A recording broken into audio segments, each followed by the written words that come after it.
तो गाइज मैं हूं अंकित और आप देख रहे हैं रेसलिंग फैंस नेटवर्क। तो आप सबको पता होगा कि हर साल PWI यानी कि प्रो रेसलिंग इलस्ट्रेटेड की तरफ से टॉप 500 की लिस्ट निकल के सामने आती है। तो ये जो लिस्ट है ना वो इस साल भी निकल के सामने आ चुकी है। PWI 500 हो चुकी है अनाउंस। एंड यहाँ पे जो टॉप 3 है वो बहुत ही ज़्यादा इंटरेस्टिंग है। हालांकि मैं आपको टॉप 10 बताने वाला हूँ पूरा। पहले टॉप 3 बता देता हूँ। सबसे ऊपर है सेथ रॉलिंस, उसके बाद है रोमन रेंस नंबर 2 पे, एंड नंबर 3 पे है dean Ambrose AK John Moxley, जो कि करेंटली AEW के अंदर इंटरनेशनल चैंपियन बने हुए हैं। तो भाई ये जो टॉप 3 है ना, वो लोग देख के इतना खुश हो चुके हैं कि शील्ड की डोमिनेशन इतने सालों बाद तक भी बरकरार है। हालांकि ये सब एक दूसरे से अलग है, कोई साथ में नहीं है, लेकिन इसके बावजूद भी डोमिनेशन देख सकते हो आप लोग कि किस तरीके से प्रो रेसलिंग वर्ल्ड को जो है डोमिनेट कर रहे हैं। मतलब 500 की लिस्ट में भाई टॉप 3 पे तीनों अपने शील्ड के ही बंदे हैं। टॉप 10 की अगर बात करें तो ऑलरेडी टॉप 3 हमने देख लिया है। नंबर 4 पे है गंथर, उसके बाद नंबर 5 गंथर अपने WWE वाले भाई गंथर, ये बताना पड़ता है कि WWE के हैं, इससे पता चलता है कि WWE के कितने रेसलर से टॉप 10 में। उसके बाद नंबर 5 के हीजो डेल वाइकाइंगो आई डोंट नो, शायद ये AEW से पता नहीं कहाँ से।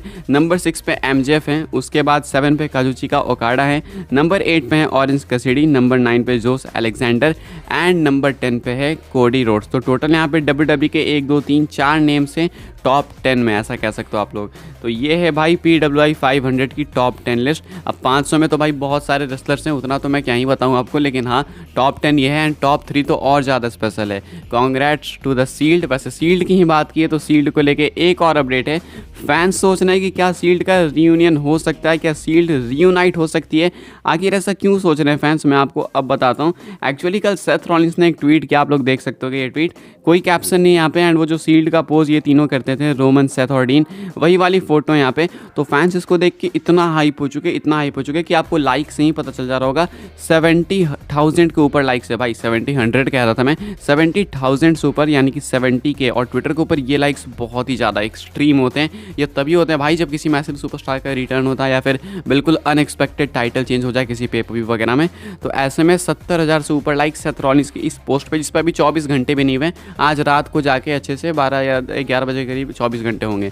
तो यहाँ पे 70,000 से ज़्यादा लाइक है। तो अब मतलब है कि भाई आखिर ये पोस्ट क्यों किया रॉलिंस ने।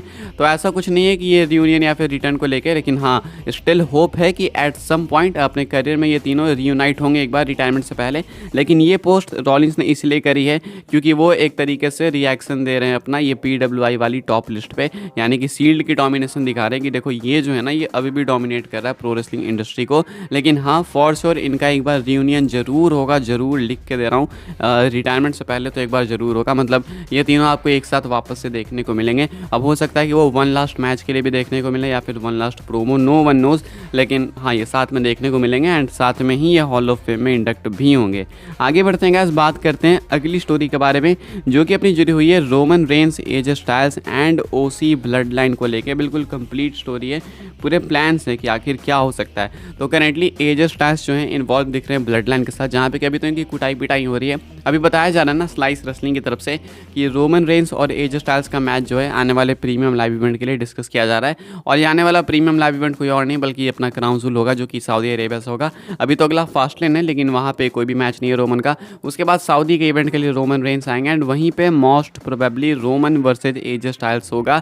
एंड यहीं पे नहीं बल्कि ये फ्यूड एक और मैच की और हो सकती है, जहाँ पे कि ब्लड लाइन फेस करेगी OC को।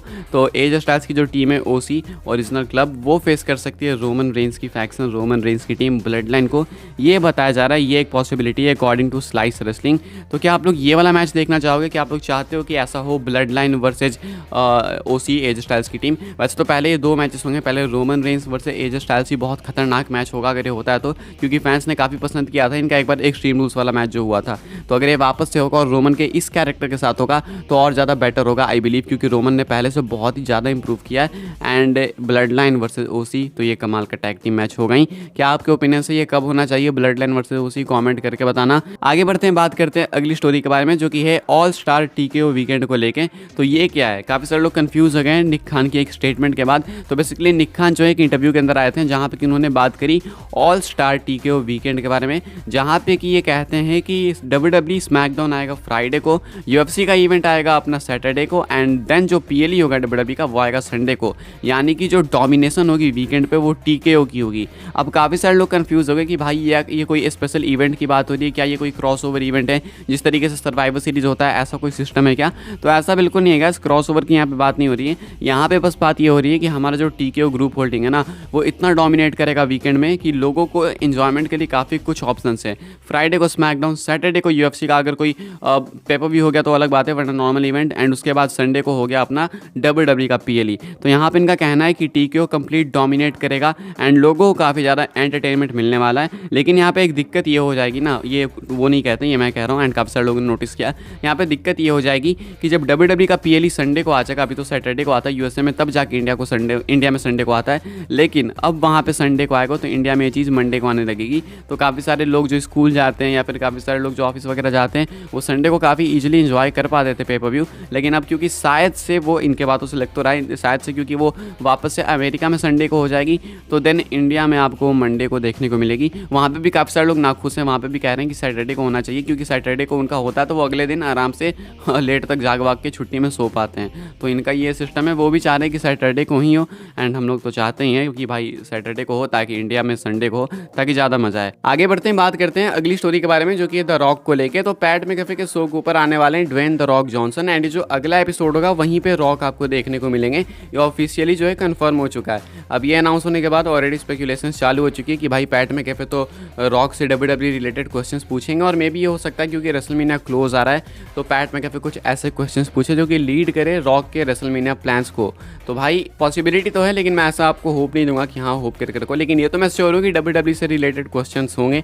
बट वो कैसे क्वेश्चंस होते हैं, क्या वो रिटर्न टीज कर पाएंगे, क्या सही में ऐसा कुछ होगा, वो तो समय बताएगा, एपिसोड आएगा उसके बाद जो कुछ होगा मैं आपको बता ही दूंगा वीडियो के अंदर, तो उसका वेट करो। फिलहाल ये एक छोटी सी अपडेट है, बीच में डाल रहा हूँ मैं, कि रॉक जो है आपको देखने को मिलेंगे पैट मैकअफे के शो के अंदर। आगे बढ़ते हैं, बात करते हैं आखिरी स्टोरी के बारे में, जो कि अपनी जुड़ी हुई है गाइस मेजर WWE रिलीजेस को लेके। तो ये तो होना ही था, मैंने आपको बताया था कि WWE और UFC का जब मर्जर होगा, जब TKO होल्डिंग्स आएगी, तब जाके कुछ रिलीजेस होंगे। अब वो कितने बड़े होंगे कितने छोटे होंगे वो नहीं पता। मेनली लगा था कि भाई हो सकता है सिर्फ ऑफिशियल्स होंगे, तो अभी रिसेंटली कमेटी में से, मतलब जो टॉप कम्युनिटी है WWE की हायर अप्स की, उसमें से फ्रैंक रेडिक ये जो है निकल भी चुके हैं। ये अभी इनको रिसेंट में ही बोनस मिला, एंड वो बोनस मिल के ये कंपनी छोड़ चुके हैं। अब इतना ही नहीं गाइस, मेजर सुपरस्टार्स भी रिलीज़ होने वाले हैं। ये तो ऑफिशियल्स की बात हो गई, कुछ सुपरस्टार्स भी रिलीज़ होंगे, ना ही सिर्फ NXT से बल्कि मेन रोस्टर से भी। अब एग्जैक्टली नेम तो कोई किसी का बताएगा नहीं, कि किसको ही पता भाई कौन किसको रिलीज़ करेगा, एंड अगर पता भी होता है तो पहले से कोई नेम बताता नहीं है। लेकिन हाँ, माना जा रहा है कि मेजर सुपरस्टार्स भी रिलीज़ होंगे मेन रोस्टर के ऊपर से। अभी कितने मेजर होंगे, इसका पैरामीटर क्या है वो WWE जाने, लेकिन मैं नहीं चाहता भाई कि कोई ऐसा सुपरस्टार रिलीज़ हो जाए जिसने अभी तक अपने आप को प्रूव नहीं किया एंड उसे ढंग से मौका ना मिला हो। बाकी देखते हैं, वक्त आएगा पता चलेगा कौन कौन रिलीज़ होता है। हालांकि ज़्यादा टाइम लगेगा नहीं, कुछ हफ्तों के अंदर ही आपको ये रिलीज़ वगैरह देखने को मिल जाएंगे, ऐसा कुछ बताया जा रहा है। फिलहाल गाइस इस वीडियो के लिए यही अपडेट्स। आई होप सो आपको वीडियो से इन्फॉर्मेशन मिली हो तो वीडियो को लाइक प्लीज़ कर देना, शेयर करना, एंड WWE की फास्टेस्ट न्यूज़ अपडेट्स रूमर्स के लिए सब्सक्राइब करें चैनल को। ऐसे ही WWE अपडेट्स के लिए नोटिफिकेशन बेल को ऑल पे भी सेट कर देना। फॉलो करना मुझे इंस्टाग्राम एंड ट्विटर पर, लिंक है डिस्क्रिप्शन में। मिलते हैं अभी नेक्स्ट ऑफर काफ़ी इंटरेस्टिंग वीडियो में।